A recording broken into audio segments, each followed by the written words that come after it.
Plus grands alliés, meilleurs amis, ils étaient bien plus que de simples voisins. Notre relation, maintenant ébranlée avec les États-Unis, pourrait-elle mener à un divorce économique, du moins?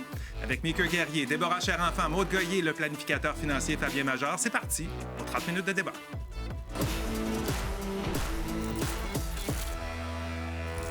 Aïe, aïe, aïe, il y a une semaine, la guerre tarifaire montait vraiment d'un cran alors que Donald Trump imposait des tarifs douaniers réciproques à quoi? À la quasi-totalité, je pense, de la planète. 180 pays. C'est énorme, plus de 180 pays. Son bras de fer commercial, particulièrement corsé avec la Chine, a plongé l'économie mondiale dans l'incertitude. Partout, les marchés boursiers ont connu des fluctuations majeures. Et là, une semaine plus tard, il annonce qu'il suspend, temporairement du moins, tout ou presque. Le plus grand perdant, en fait, demeure la Chine, qui a vu la surtaxe imposée par les États-Unis grimper à 125 % sur ses marchandises. Même si le Canada n'a pas été aussi touché par cette nouvelle vague de tarifs la semaine dernière, le pays est en train de s'organiser pour se sevrer de sa dépendance de son voisin du Sud. I did a 90-day pause for the people that didn't retaliate. 7 jours, c'est le temps que ça aura pris pour que Donald Trump fasse marche arrière sur sa décision d'imposer des droits de douane réciproques à 185 pays. China, 67%. That's tariffs charged to the USA, including currency manipulation and trade barriers. En étendant sa guerre tarifaire à la planète entière, le président américain espère forcer ses partenaires commerciaux à négocier de nouvelles ententes plus avantageuses pour les États-Unis. We're making a fortune with tariffs. $2 billion a day. Do you believe it? I was told $2 billion a day. These countries are calling us out, kissing my ass. They are dying to make a deal. Please, sir, make a deal. I'll do anything, sir. Avec des tarifs de 25 % sur l'aluminium et l'acier, sur les voitures qui ne sont pas fabriquées aux États-Unis, sur les produits exclus de l'ASEAN, 10 % sur l'énergie et les minéraux critiques et une menace de droits de douane de 250 % sur les produits laitiers et le bois d'œuvre, on peut dire que le Canada n'est pas épargné par l'administration Trump. Il y aura des impacts sur les millions de Canadiens et Canadiennes à travers le pays. Nous allons lutter contre ce tarif. Depuis février, le gouvernement fédéral et les provinces multiplient les efforts pour créer de nouveaux partenariats dans le but de se défaire de leur trop grande dépendance aux États-Unis dans plusieurs secteurs. Le Canada, c'est un grand pays, c'est un pays qui a des grandes industries et qu'on est capable d'investir chez nous, de bâtir chez nous. On a tout ce qu'il faut pour être résilient. Notre question ce soir, on se la pose particulièrement depuis le 20 janvier, depuis le début des menaces. Le Canada pourrait-il être un jour économiquement indépendant des États-Unis? Vous en pensez quoi? Mika, je commence avec toi. Pourquoi encore moi en premier? J'espère juste être du côté de notre expert. En partant, je pense qu'on n'a pas le choix. Donc oui, parce que c'est une question de survie. C'est comme protéger nos frontières. À un moment donné, il va falloir protéger notre économie aussi. Donc oui, on va pouvoir. Déborah? Moi, je pense que non. Je pense que c'est très peu réaliste, même utopique. Et je pense qu'on peut réduire notre dépendance, mais de là à être complètement indépendant, pas sûr. Je pense qu'on peut vraiment juste travailler là-dessus. En tout cas, je ne vais pas donner tous mes arguments. Regarde-en un peu, mais oui, je comprends ton point là-dessus.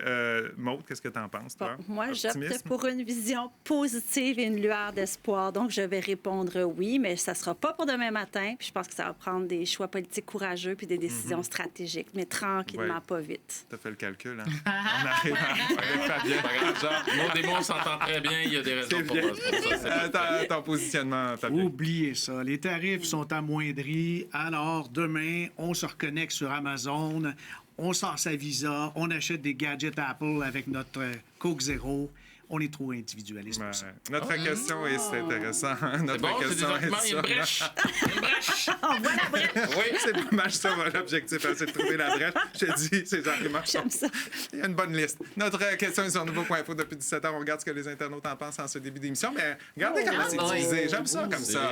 Hein? Donc, 52 % des gens répondent oui. Donc, oui, on pourrait un jour être économiquement indépendant des États-Unis, alors que 48 % pensent que non. Vous pouvez aller répondre à la question si c'est pas déjà fait. C'est une question complexe. Ça prend quand même tout un bagage. Si vous ne savez pas exactement où vous positionnez, attendez un petit peu, vous allez voir. On va aller nourrir votre esprit là-dessus. Vous irez répondre. Et n'oubliez pas de commenter par courriel sur X ou sur Blue Sky. On veut vous lire là-dessus. Fabien, première présence au débatteur. Ouais. Petit interrupteur. Dans ton cas, c'est la couleur orange. La couleur n'a pas vraiment d'importance. Ça, c'était l'NPD. Non, absolument. On s'en va pas là. On touche pas à Pauline. Tu peux t'en t'en servir comme tous les débatteurs une fois pendant le débat, Ouais. soit pour aller corriger quelque chose avec ton expertise ou pour aller au bout d'un argument, parce que Mika va essayer de te couper la parole, je ne sais pas combien de fois, pendant que tu vas essayer d'expliquer ton point de vue. Alors, ça donne une quinzaine de secondes pour aller au fois. bout. Une fois. C'est Quand peu. ça sonne, on se tait, on laisse la personne qui a sonné s'en servir jusqu'au bout. OK, je te laisse quand même la parole là-dessus. Vas-y. Me noyer la corde Non, pour la non. prendre. Mais Je vais t'aider. Non, mais c'est que je comprends très bien. Tu sais, il y a toute la question des chiffres, du fait qu'on est, oui, c'est vrai, très intégré avec les États-Unis, mais je regarde comment, puis ça répond un petit peu à ce que Fabien disait un peu plus tôt, toute la façon dont les gens se sont solidarisés, acheter plus canadien, moins voyager aux États-Unis, identifier les produits d'ici, essayer de voir, OK, dans ma consommation, dans ma façon de faire, comment je peux changer les habitudes. Le mouvement est tellement fort et la confiance envers les États-Unis est tellement ébranlée qu'on n'a pas le choix de changer. Tout comme au cours de l'histoire, il y a beaucoup d'occasions où on a dû changer notre façon de faire et ça a fonctionné. Je dis pas que ça va être comme le disait Maud, ça va pas se faire du jour au lendemain. Ça va être long, peut-être qu'on le verra même pas de notre vivant, mais ça va se faire. Avant le début de ces menaces tarifaires, de cette guerre tarifaire, est-ce qu'on avait tant la conscience de notre dépendance aux États-Unis? Pas du tout, on l'avait pas. Et là où, avec ce que Mika annonce, je pense qu'on prend beaucoup plus conscience, effectivement, de cette interconnexion, du fait que où sont produits les éléments, jusqu'à quel point notre économie canadienne est véritablement dépendante de celle des États-Unis. Mais effectivement, est-ce que c'était important pour nous avant? Non. Et je pense pas que ça sera très important pour nous dans 4 ans, après la présidence de Donald Trump. Je pense qu'on va être un petit peu plus sensibilisés, mais est-ce qu'on va abandonner notre Coke Zéro ou nos commandes Amazon, comme Fabien le disait?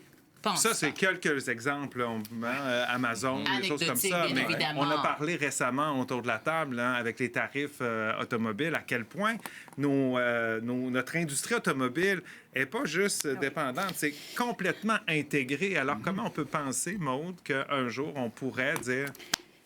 On est le Canada, ils sont les États-Unis et on peut s'arranger ça. Moi, je pense que tranquillement, pas vite, je suis pas d'accord avec ce que Déborah a dit, dans le sens que je pense qu'avec la pandémie, on a réalisé qu'il fallait être autosuffisant, qu'il fallait être plus autonome, plus indépendant. Puis là, avec ce qui se passe maintenant aux États-Unis, on s'en rend compte encore. Donc, moi, je pense que tranquillement, pas vite, ça va pas se faire tout de suite, mais sur le long terme, je pense qu'on est capable de se détacher plus. Est-ce que ça veut dire qu'on va être complètement indépendant? Peut-être pas. Mais il faut, entre autres, si on peut pas diminuer, on peut diminuer les produits américains, mais ça leur nuit pas tant. Mais on peut augmenter notre consommation canadienne. C'est ce qu'on est en train de faire. Puis moi, je pense que ça va être dans les valeurs, tranquillement pas vite. Ça va s'ancrer dans nos valeurs.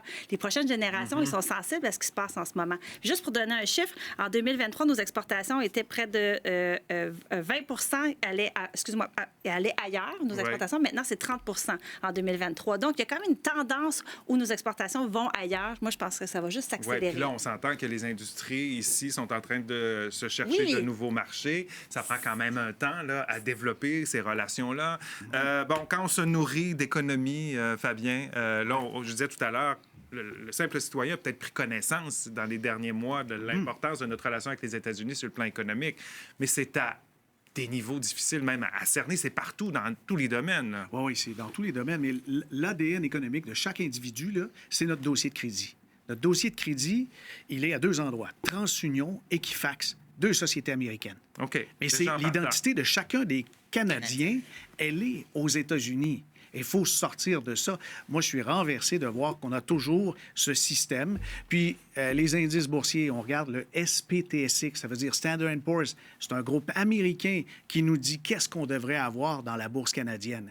Ils ont tout refait, l'analyse et les compartiments, les catégories qu'on trouve à la bourse canadienne. Notre économie suit donc des lignes américaines. Ça, c'est pour le marché boursier. Si on a, par exemple, la tarte publicitaire, 90 des recettes publicitaires s'en vont du côté de ce qu'on appelait les GAFAM ou les 7 merveilleuses, les grandes sociétés technologiques. Donc, la publicité ici, dépenser ici en publicité, ça s'en va essentiellement aux États-Unis. Absolument. Il n'y a personne qui nie les faits puis comment ça se passe aujourd'hui. La question, c'est de savoir, est-ce qu'un jour, ce sera possible de se séparer de ça? Moi, je fais le pari et je ferai le pari aussi avec mon argent que oui, pour la simple et bonne raison que qui aurait cru, puis là, je vais donner un exemple là, qui va avoir l'air farfelu. Là. Si je vous avais dit il y a 3 mois que le Parti libéral serait favori dans les sondages, tout le monde aurait dit non, mais dans le sens où l'histoire économique et sociale est remplie de surprises de cette magnitude-là. Donc, ça pourrait arriver. Mais encore une fois, ce ne sera pas du jour au va être lendemain. long. Et en ce moment, oui, on est intégré à des niveaux, puis même ça, je ne savais pas qu'on était intégré à ce niveau-là. À la limite, ça fait peur. Et que ça me fasse peur, c'est déjà une avancée par rapport à ce qu'on a connu il y a 3, 4, 6 mois, et même dans le passé, parce qu'on disait, ah ben non, les États-Unis, il n'y a pas de problème. Mais maintenant, on réalise que, OK, il faut se détacher pour notre sécurité, puis quand notre frontière est menacée, puis qu'on voit à quel point les gens deviennent patriotiques, tu te dis, OK, il y a un changement qui s'est effectué. Et là, c'est de voir est-ce que ça va être dans la continuité. Brièvement, Non, Madame Laporte. mais je pense qu'il y a une différence entre être plus conscient, consommation locale, interconnexion, mais est-ce que c'est vraiment dans nos intérêts de nous priver de cette dépendance avec les États-Unis? Et c'est là où la question, et j'aimerais revenir là-dessus après la pause. Oui, on Oui, va c'est revenir là-dessus. Non, je Ça, pense pas. Est-ce qu'on peut se priver d'un marché de plus de 300 millions de personnes? Je pense pas. Est-ce qu'on peut se priver de notre liberté? Je pense pas. Ah, il y a des Est-ce que les questions deux là-dedans. sont OK. liés? Le Canada pourrait-il être un jour économiquement indépendant des États-Unis? C'est la question qu'on vous pose ce soir. Allez y répondre. N'oubliez pas de commenter également et n'oubliez pas de rester avec nous. On poursuit ça après la pause.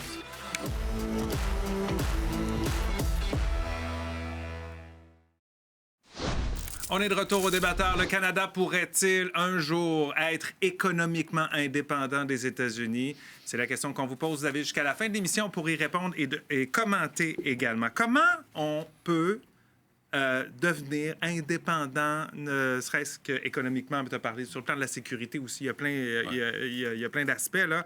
Avec un pays avec lequel on partage la frontière la plus longue au monde, 9000 kilomètres. Un pays, on a une petite population à comparer eux, là, on s'entend.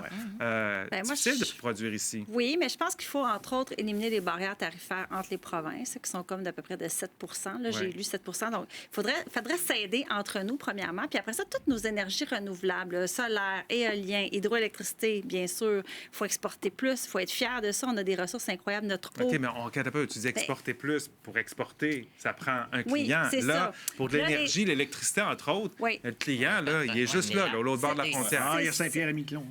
C'est sûr que... Il y avait l'air- Je suis pas sûr qu'on peut en vendre tant que ça. Ouais, Non, c'est je ça. pense Non, pas. Il y a c'est ça. 5 000. Mais tu sais, c'est C'est sûr, difficile, là. c'est sûr qu'il faudrait développer, instaurer des nouvelles zones géographiques où est-ce qu'on peut exporter. Puis ça coûte plus cher. On a vu M. Carney qui est allé voir la France, l'Angleterre dès qu'il a été nommé premier ministre. Donc, c'est sûr qu'on essaie de développer d'autres choses, mais c'est difficile. Mais est-ce qu'on peut essayer l'Australie par rapport à la Chine, par exemple?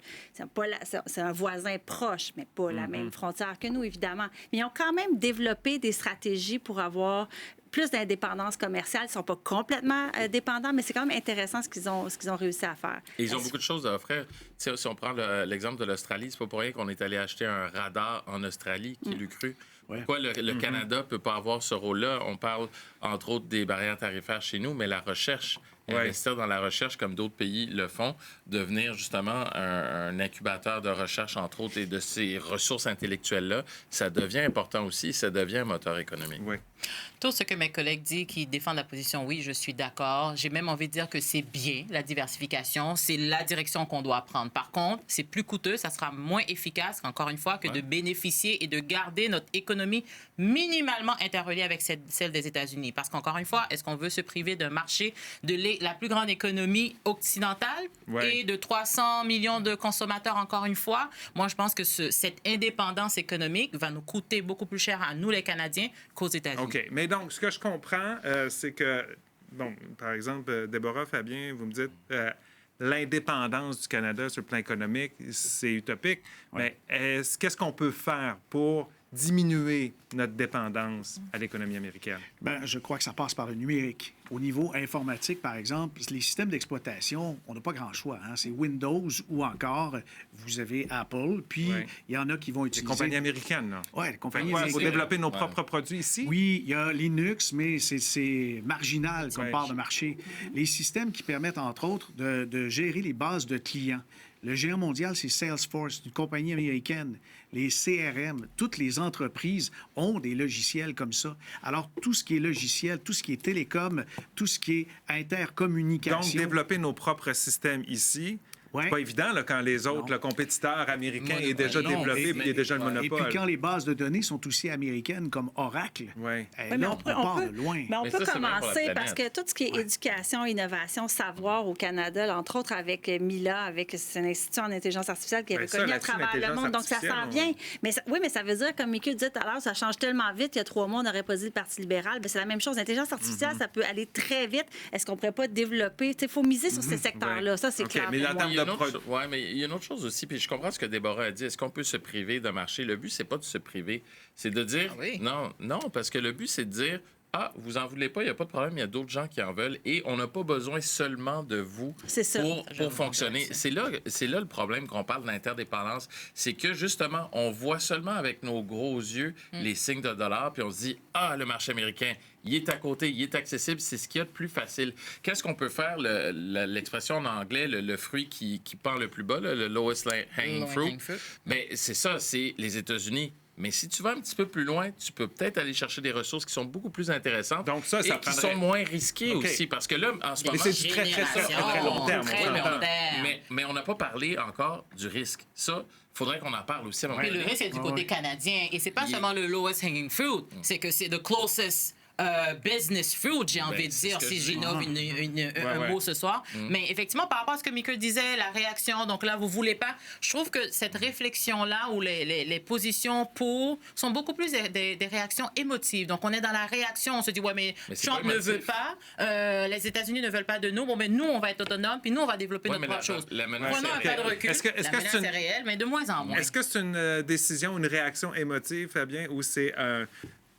pour utiliser un mot anglais, un wake-up call qu'on vient C'est d'avoir? un wake-up call parce que, bien sûr, il faut se réveiller, il faut être plus autonome, c'est évident, mais on a un voisin qui était un ami. Et puis maintenant, il se comporte presque comme un ennemi en nous menaçant.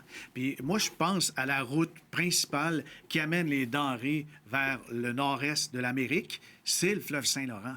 La navigation, ça passe par chez nous. Est-ce que Trump pourrait un jour fermer cette barrière-là de quelconque façon, revendiquer une partie de, justement, du Saint-Laurent? L'appeler le fleuve américain, le Ouais, fleuve c'est des ça. États-Unis. Il y a beaucoup de choses dans la gestion qui est Ouais. partagée là, Oui. là-dedans, dans ce chemin Énormément. commercial. Mais au niveau économique, ce qu'on oublie aussi, c'est que les denrées, la commodité et tout ce qui est minéraux stratégiques et les ressources, c'est négocié ça aussi sur une bourse. La Oui. bourse de Chicago, principalement, ben là, vous avez des trucs comme le café, l'huile d'olive, jus d'orange, la couenne de porc. Tu sais, il y a fou. beaucoup de choses qu'on réussit à faire ici. On parle souvent de manger local, entre Ouais, autres. On mais voit les qu'il se développe prix, des c'est serres chez nous. déterminé aux États-Unis. Exact. Il y a quand même des choses, je veux dire, du café, Ouais, pour ouais. l'instant. Mais c'est hallucinant. importé, là. On dit qu'on est riche avec notre pétrole, Oui. mais le prix de notre pétrole il est déterminé par les Américains. Mais pour Mais moi, l'instant, je- c'est notre je- principal client. J'ai répondu oui à la question ce soir parce que je veux qu'on parle des lueurs d'espoir et de ce Oui. qu'on peut faire. Je refuse de dire ah non, c'est Non, fini, faut c'est pas terminé, on va abandonner. toujours être interreliés. Donc c'est pour ça que j'ai choisi cette position-là. Je vois qu'on est Avoir tous comme on est objectif tous une nuancés. indépendance, mais travailler pour Oui, quelque parce chose que si à on mi-chemin. regarde la définition du mot indépendant, c'est d'avoir de l'autonomie, de la liberté d'action, de gagner en indépendance. On ne peut pas refuser ça au Canada. Une On peut lueur pas d'espoir dire... aussi, c'est de se rappeler que Trump n'est pas les États-Unis et vice-versa. Et, Donc et- là, et qui s'en va dans, Oui, mais dans sauf 4 que ans. c'est On un peu, espère. sauf que c'est un peu naïf de croire que l'homme le plus puissant au monde est le président d'un pays qui veut du tort à avec d'autres un pays. mandat précis, Ah, oui. limité, éphémère. Oh, Merci. allez, puis après, on va la Il a des effets. Juste aujourd'hui, on l'a vu la semaine dernière aussi. Donc, c'est un peu naïf de dire que, ah oui, c'est juste une personne, mais c'est une personne qui a tellement de pouvoir, tellement de poids, qu'elle peut affecter les bourses mondiales et l'économie mondiale. Donc, si on n'en prend pas conscience et qu'on n'agit pas, on va se faire engloutir. terminer. L'opinion des Américains envers les Canadiens a changé, puis ils commencent à nous voir négativement. Commentaire de Richard pour aller à la pause. Il est souhaitable de réduire notre dépendance face aux États-Unis, mais compte tenu du contexte géographique, oui, il est illusoire de croire que le Canada deviendra totalement indépendant du marché américain. Mais il y a des efforts qui peuvent peut-être être faits d'ici là. On s'arrête quelques minutes au retour d'autres commentaires, puis on va voir si l'aiguille a bougé.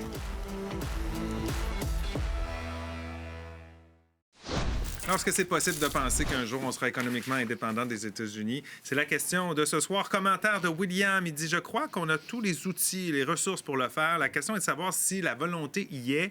Les gens sont-ils prêts à travailler en ce sens? » Eh bien, peut-être travailler individuellement. On va y revenir, Fabien. Carl nous dit non. Nos liens avec les États-Unis sont tellement profonds. On ne peut pas briser 100 ans de relations commerciales du jour au lendemain. Pourtant, il y a quelqu'un, on Il y dirait, en a qui veut le qui arrêtent faire. de parler à leur part, hein. Gilles, ouais, en effet. Gilles nous dit non, le Canada est dysfonctionnel. Ses dirigeants et ses entrepreneurs ont manqué de vision et rien n'indique que les provinces veulent travailler en étroite collaboration. Ça m'amène à vous demander, est-ce qu'on n'a pas été collectivement, pas nous autour de la table, mais collectivement, comme le Canada a été un peu naïf dans les dernières décennies? Moi, je pense que Trop oui. confortable. Ouais, trop confortable. On avait un confort évident et une confiance inébranlable, alors que le changement de président a fait tout basculer. Mais, Ouais. mais là, la prise de conscience est prise. Si on en fait une priorité, ça peut changer. Moi, c'est Ouais. ça, Ouais, mais j'ai confiance. Ouais, mais je pense pas qu'on a été si naïf que ça. On a peut-être été négligent, entre autres au niveau de notre protection, tout ce qui est investissement dans l'armée. Ça fait longtemps que je le dis. Ça n'a aucun sens qu'un pays qui se veut indépendant n'ait pas une armée digne de ce nom. Par contre, le fait que ça ait changé aussi rapidement, puis c'était pas dans l'intérêt des Américains, puis on le voit aujourd'hui, c'est pas dans l'intérêt ce qu'ils font aujourd'hui, puis ça change vite. Là. Si on veut faire des changements, bien sûr, il y a nos gouvernements, les entreprises, mais individuellement, ça part de ça également. Oui, ça part des familles. Puis c'est des discussions même avec les enfants pour sensibiliser, pour dire que c'est pas tout d'avoir terminé l'école. Il y a un emploi après. Il faut protéger nos cellules et notre communauté. Là. Ouais. Je crois que c'est le genre de discussion qu'il faut Et avoir. notre façon de consommer, mais difficile de résister à la tentation. Surtout également. perspective entrepreneur, je veux juste lancer au-delà des individus qui consomment, mais quand on lance des entreprises et qu'on veut développer des marchés, on se dit toujours, mais peut-être le Québec est un marché trop petit, le Canada dans son ensemble, oui, l'Europe, oui, l'Asie, mais en termes de proximité géographique, culturelle, linguistique même, perspective Et si on entrepreneur, veut c'est développer plus des facile emplois. de OK, viser la on main. va voir rapidement, il reste peu de temps. Ça ressemblait à quoi en début d'émission? Vous vous souvenez, c'était assez divisé, 52 du côté du oui, 48 du côté du non. On termine ça comment? Ben voilà, 40 des internautes pensent que oui, le Canada pourrait être un jour économiquement indépendant, alors que 60 pensent que non. Il y a des arguments autour de la table, on dirait qu'ils ont fait réfléchir des gens, ça a fait bouger. Les pessimistes ont gagné. Présence de Fabien. Merci beaucoup, Fabien, de ta participation. Merci tout le monde. Passez une excellente nuit. On se retrouve demain. Bye-bye.